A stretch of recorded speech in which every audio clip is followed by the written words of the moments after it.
हो गए। Good morning दोस्तों। जैसा कि कल आपकी जो थ्योरम थे, necessary condition for a analytic function, necessary condition for a analytic function, analytic function के लिए आपकी नेसेसरी कंडीशन थी। तो necessary condition for a analytic function, जिसमें नेसेसरी कंडीशन थी आपकी कि विच satisfy the Cauchy Riemann equation, which satisfy the Cauchy-Riemann equation, theorem number 3.7.2, which satisfy the Cauchy-Riemann equation। तो देखिए भाई, the necessary condition, the necessary condition that a function f z, that a function f z equals to ux by plus iota vx by, that a function uxy plus iota bxy be analytic in a domain D, be analytic in a domain D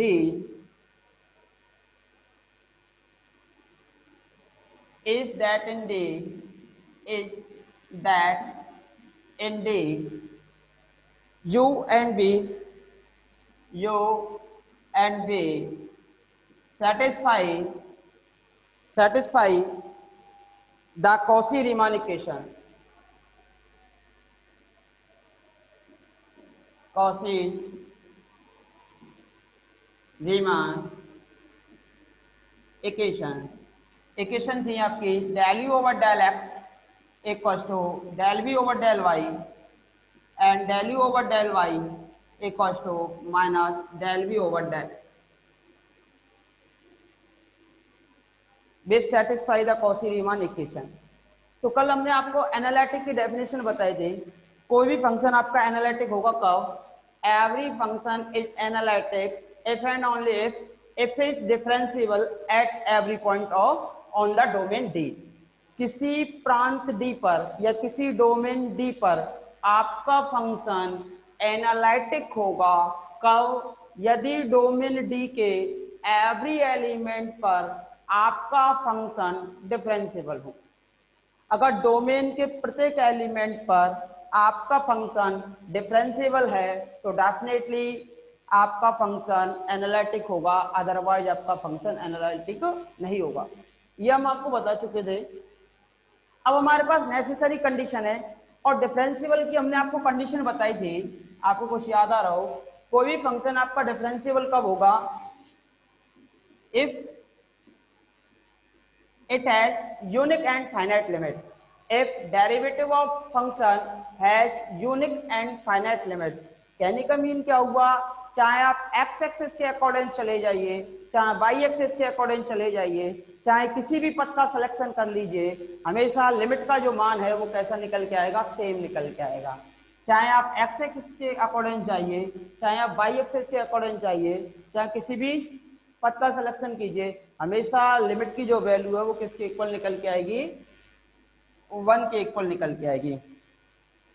हाँ भाई, boys तो पहुंच पा रही है अब तक? सभी तक बॉयज आ रही है ना आप सभी तक? Boys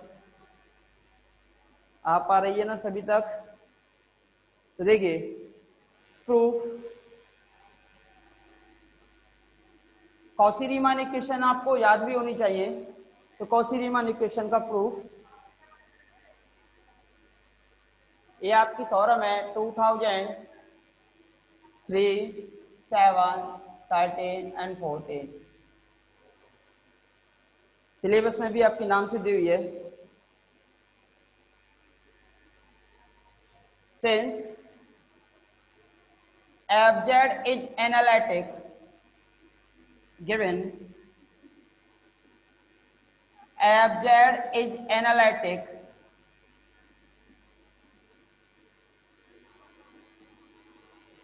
in a domain D, in a domain D, therefore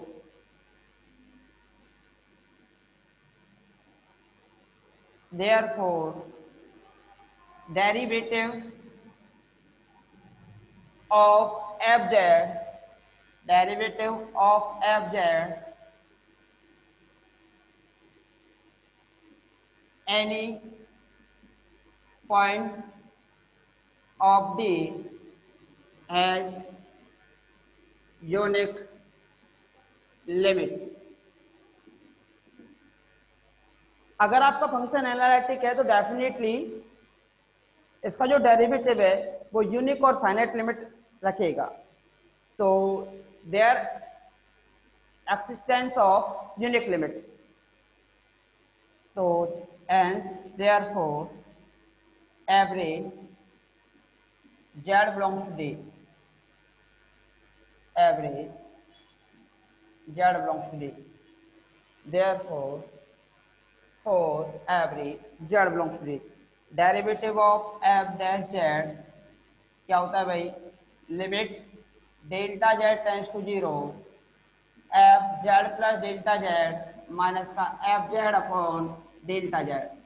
definition of derivative F Z plus delta Z minus F Z upon delta Z has unique limit is exit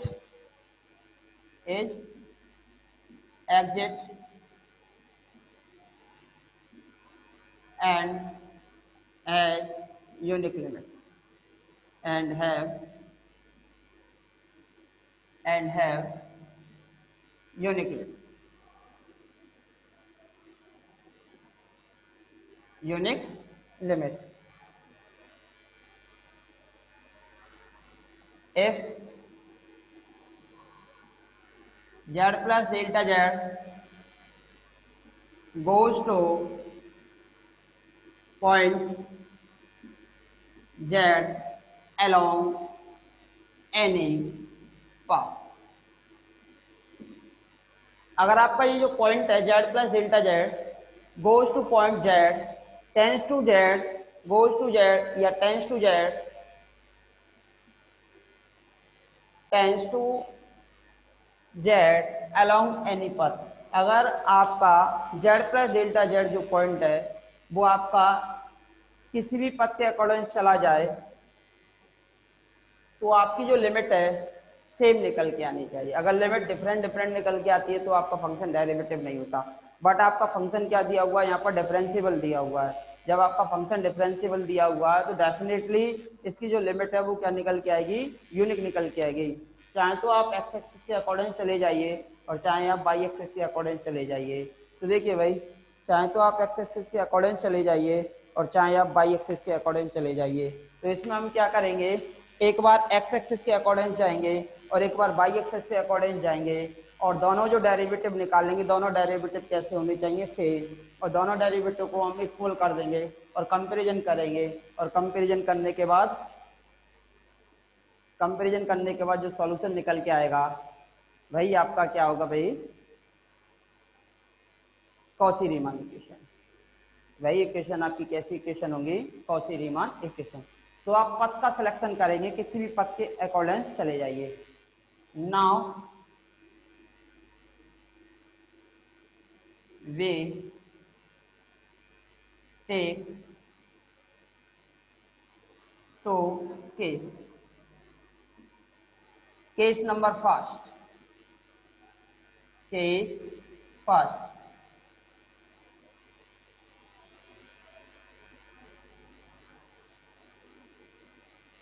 when delta z tends to 0 along x-axis, when delta z tends to 0 along x-axis, when delta z tends to 0 along x-axis, therefore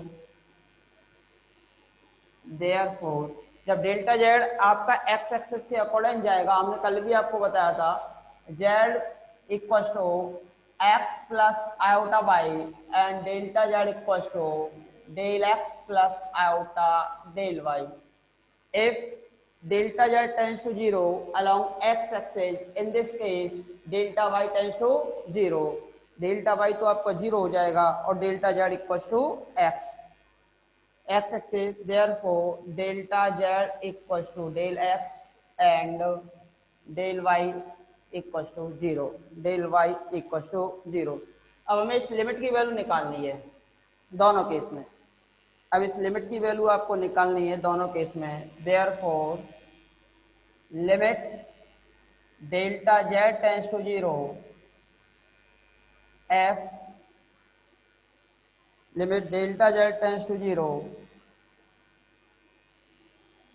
f z plus delta z minus का F Z upon delta Z, F Z plus delta Z minus का F Z upon delta Z.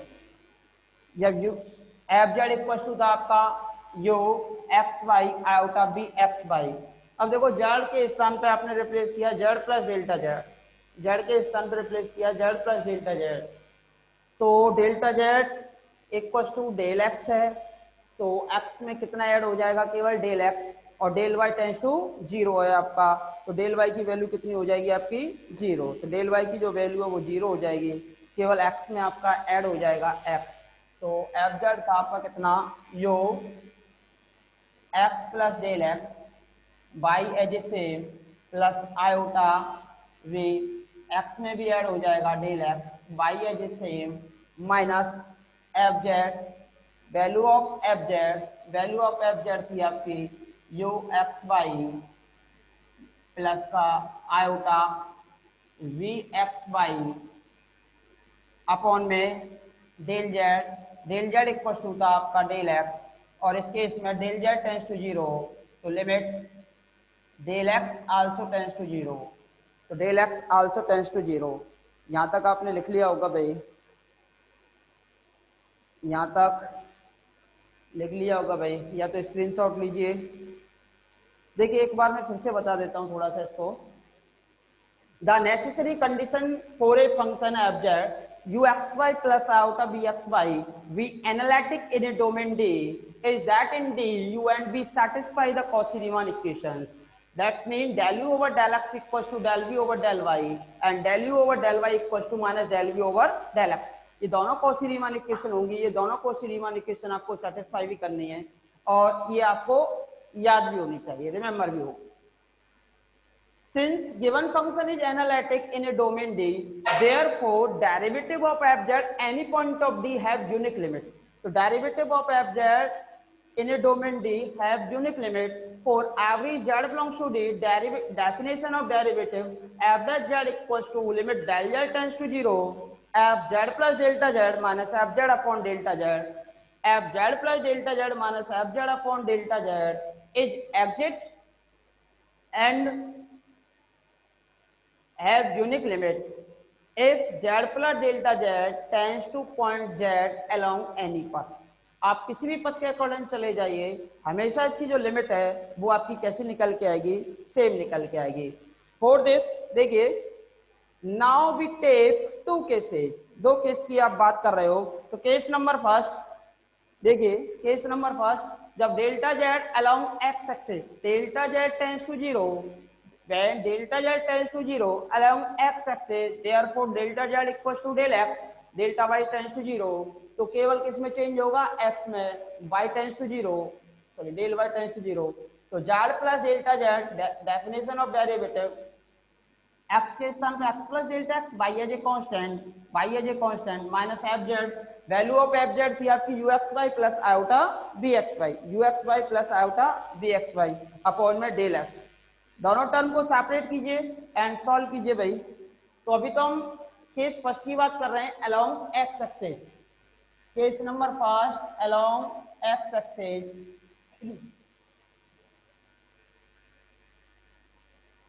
Case number first along x axis,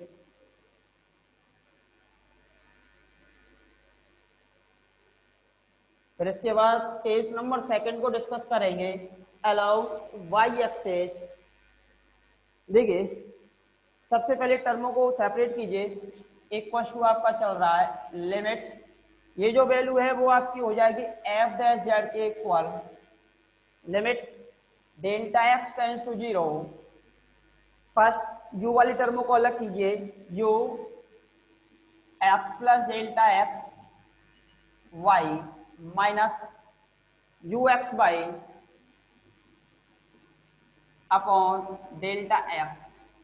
second case में v वाली टर्मों को separate कीजिए, iota is a common, limit delta x tends to zero, iota is a common, v x plus delta x, v x plus delta x, y is a constant no change, minus v x y minus V X Y upon del X, minus V X Y upon del x.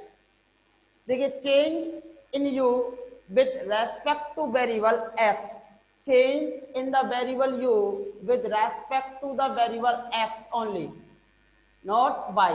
तो X के respect में होगा, यानी कि partial derivative हो गया two variables X and Y, two variables in this case differential partial with respect to x, rate of the change in the variable u किसके respect में होगा आपका, एक्स के रेस्पेक्ट में, तो del u over del x. Similar case में iota b में भी किस में चेंज हो रहा है, केवल एक्स में चेंज हो रहा है, तो बी का भी जो डेरिवेटिव होगा किसके रेस्पेक्ट में होगा, एक्स के रेस्पेक्ट में। इक्वेशन नंबर फर्स्ट, ये जो हमारे पास किसकी वैल्यू आ गई, यहां से निकलकर एफ डैश जेड की वैल्यू निकल के आ गई। यदि आप एक्स एक्सेस के अकॉर्डेंस जाते हो, अगर आप एक्स पद का सिलेक्शन करते हो तो आप किसके अकॉर्डेंस जाओगे, इसके अकॉर्डेंस चले जाओगे। ठीक है भाई, क्या आपको दिखाई दे रहा है, वीडियो क्वालिटी सही नहीं आ रही, क्या प्रॉब्लम आ रही है, दिखाई नहीं दे रहा इसमें? हाँ भाई बताइए, हाँ भाई हर्षित, ब्लू आ रही है,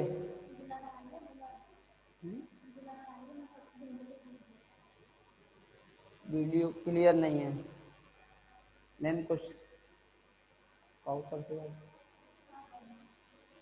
अभी करवाते हैं, कुछ देखते हैं, कुछ ना कुछ। नहीं अभी तो चलने दो, कोई दिक्कत नहीं है, अभी करवाते हैं, तब तक आप पढ़ने का प्रयास कीजिए। ठीक है, अब सही है। देखिए भाई, अब आगे बढ़ते हैं, अब तो आपको साफ दिखाई दे रहा होगा, और ना भी दिखाई दे रहा हो तो और भी बढ़िया है। तो देखिए भाई, हमने आपको केस नंबर फर्स्ट बताया था, अगर आप एक्स एक्सिस के अकॉर्डेंस गमन करते हो या एक्स एक्सिस पद का सिलेक्शन करते हो, तो उस एक्सिस के अकॉर्डेंस आपके derivative of f that's mean f that z equals to del u over del x plus iota del v over del x. If you are tends to go from along y axis, अगर आप Y axis का selection करते हो, case number second, तो अब हम बात करेंगे किसकी, केस नंबर सेकेंड की। When del z tends to zero along y axis, along y axis, therefore delta y tends to zero and y axis के अकॉर्डेंस में delta Z equals to iota del Y, because del Z equals to del x plus iota del Y. तो del X tends to zero on the Y axis, delta Y iota delta Y and delta X equals to zero, delta X equals to zero. केवल change in the variable of Y, del X no change, therefore फिर से derivative की definition लगाइए, limit delta z tends to zero F Z plus delta Z minus का F Z upon delta Z equal to limit. अब देखो जैसे ही delta Z tends to zero, in this case delta Y tends to zero, delta Y tends to zero, in this case delta Y tends to zero, F Z equal to था आपका value of F Z थी आपकी कितनी भाई, f Z equal to था u x by iota we x by u x by iota b x by delta Z equal to iota delta y. कहने का mean क्या हुआ, केवल किस में चेंज हो रहा है, बाई में चेंज हो रहा है, यू एज ए कांस्टेंट। क्या हो गया अभी,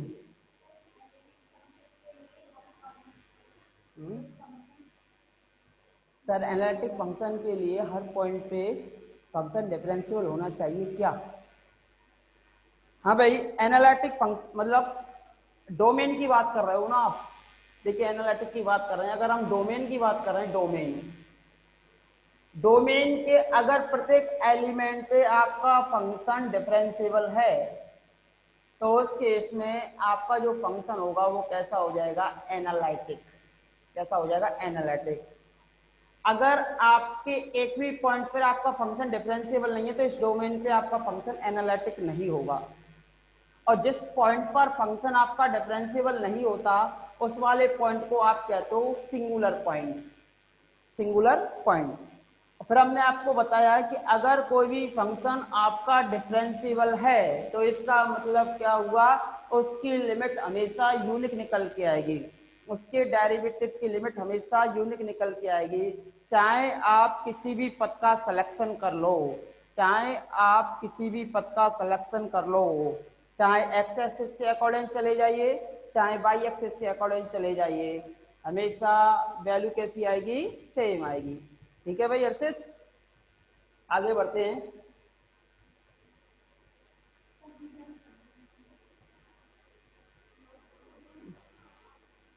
तो देखिए भाई, यू एक्स बाई